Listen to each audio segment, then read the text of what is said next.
দেশের ৭৮তম স্বাধীনতা দিবস উপলক্ষে ভারত সেবাশ্রম সংঘ তমলুক শাখার পক্ষ থেকে সমস্ত ছাত্রছাত্রীদের হাতে প্রচুর চারা গাছ তুলে দিলেন ভারত সেবাশ্রম সংঘের অন্যতম সন্ন্যাসী ব্রহ্মচারী গৌতম মহারাজ। এই দিন তিনি ছাত্রছাত্রী ও বিভিন্ন এলাকার মানুষের মোট মিলিয়ে প্রায় ২০০০-এর বেশি চারা গাছ তুলে দেন।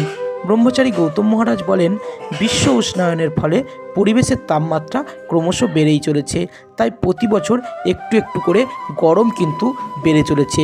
এই গরমকে নিয়ন্ত্রণের জন্য আমাদের বেশি বেশি করে গাছ লাগানো উচিত এবং সেই সাথে বিশ্ব উষ্ণায়নকে নিয়ন্ত্রণ করার জন্য চারা গাছের দরকার।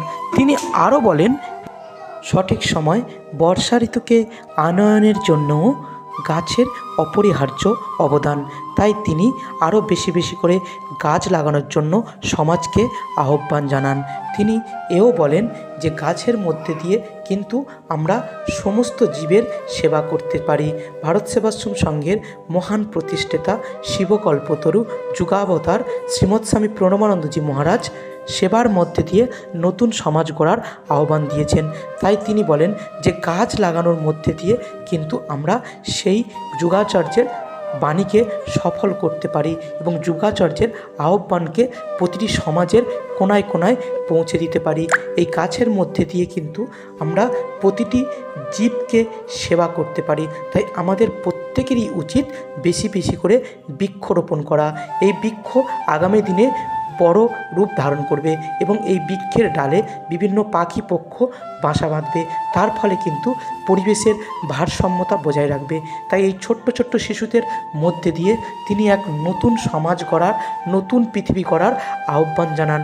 সমাজের প্রতিটি স্তরের মানুষকে এই আহ্বানে সাড়া দিয়ে এগিয়ে আসতে বলেন, যাতে করে আমরা আরও সুন্দর সমাজ গড়ে তুলতে পারি। ওম নমো শ্রী ভগবতে প্রণবায়। আসুন সবাই আমাদের এই সেবা কার্যে যুক্ত হন এবং সমাজকে একটি সুন্দর ও সুস্থ পরিবেশ গড়ে তুলি, যাতে করে আমাদের ৬ ঋতু ১২ মাসে সঠিক সময় আনয়ন করতে পারি এবং প্রকৃতির প্রত্যেকটি জীব যাতে ভালো থাকতে পারে, প্রত্যেকটি জীব যাতে পরোক্ষভাবে আমাদের এই সেবাকে পেতে পারে, তাই আমাদের প্রয়াস। আপনারা আমাদের সঙ্গে থাকুন। নমস্কার, সবাই ভালো থাকবেন। জয় গুরু, জয় হিন্দ, জয় ভারত।